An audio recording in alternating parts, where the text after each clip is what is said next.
When you think about Saudi Arabia, what comes to mind? Probably vast oil wealth, right?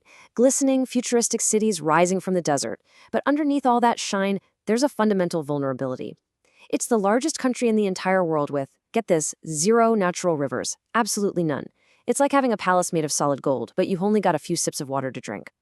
So that leads us to a question that just sounds impossible. It almost breaks your brain.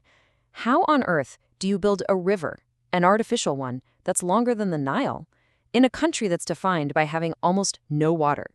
Well, that's exactly what we're going to unpack here. To really get our heads around this project, we have to rewind the clock a bit. See, for decades, Saudi Arabia wasn't building rivers. It was surviving on a kind of secret treasure, a finite source of water buried deep, deep beneath the sands. And this treasure has a name: fossil water. It's ancient groundwater that's been trapped in underground aquifers for millions of years. Seriously, the best way to think about it is like a battery, one that you can never ever recharge. Once you use it, it is gone for good. So, what happened to this ancient water? Well, in the 1970s, there was this big, ambitious plan to make the country self-sufficient in food by growing its own wheat. It was a noble idea, right? But it came at a catastrophic cost. By 2003, farming was gulping down a staggering 85% of the nation's water, all of it from that non-rechargeable battery. The well was running dry fast. Let this number sink in for a second. 2 trillion liters. That's how much fossil water was being pumped out of the ground every single year.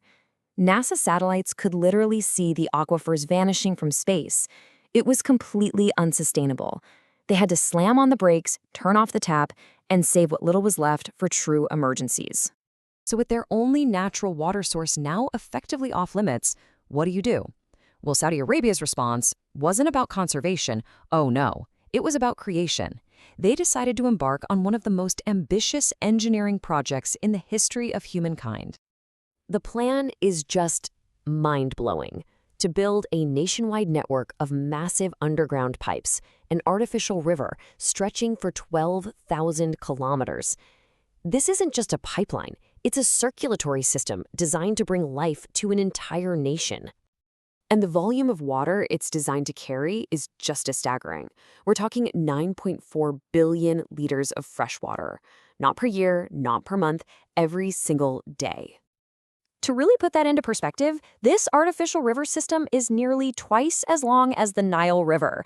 It's humanity literally redrawing the map of a country. But of course, it begs the obvious question: where is all this water actually coming from? And here's the answer. The water for this desert river, it's coming from the sea, the one place that has a virtually infinite supply. The miracle is made possible by some of the most advanced water-making technology on the planet. Okay, so the first method is kind of a brute force approach. It's called multi-stage flash distillation. Just picture these football field-sized plants that are basically boiling seawater. As the water moves through a series of chambers, the pressure drops, causing it to flash into steam, leaving all the salt behind. That steam then gets collected and cooled back down into pure, fresh water. Simple idea, but on a massive, massive scale. The second method is where things get really clever. It's called reverse osmosis. Instead of using a ton of heat, this uses immense pressure. It forces seawater up against these special membranes with pores so tiny that only water molecules can squeeze through. Salt, minerals, even viruses, they all get blocked. It's an incredibly efficient way to filter water on a gigantic scale. And the impact of all this tech? Well, look at this. A full 2/3 of all the water in Saudi Arabia is now literally manufactured from the sea. Desalination isn't just a part of their water supply anymore. It is the water supply. It's the lifeblood of the nation. But, and you knew a but was coming, right? You can't just manufacture a miracle on this scale without some kind of catch. For every billion liters of fresh water you create, you leave something behind. And that something is a huge environmental problem. See, when you take the salt out of seawater, you're left with this super concentrated, toxic sludge called brine.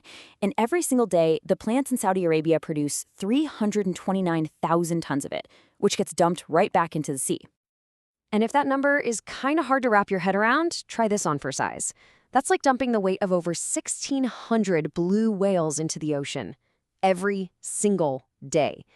The scale of the waste is just hard to fathom. And the impact is devastating. This hot, incredibly salty brine chokes out marine life. It creates what are basically dead zones where nothing can survive.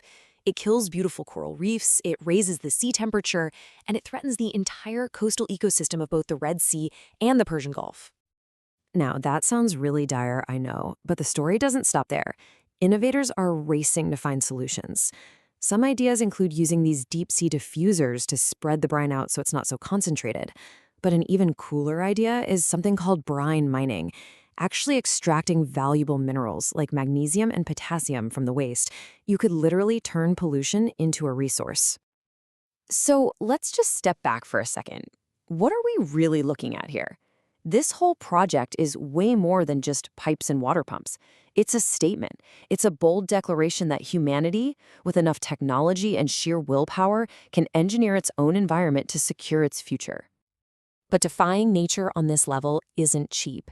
Those massive pumping stations, the ones needed to push billions of liters of water uphill and defy gravity, they consume 9% of the entire country's electricity. It's a constant, energy-hungry battle. And yet, this is the result. It's a total reinvention of a country's identity. In just a few years, Saudi Arabia, a nation literally famous for its lack of water, is going to host the World Water Forum. It's a stunning turnaround, positioning the kingdom as a global leader in water technology. So, in the end, the story of Saudi Arabia's artificial river proves that, yeah, technology can engineer these incredible solutions to scarcity. But it also forces every single one of us to ask a really important question. What is the true environmental and energy price we're willing to pay for these man-made miracles? That's the question we all have to think about as we start to engineer our own future.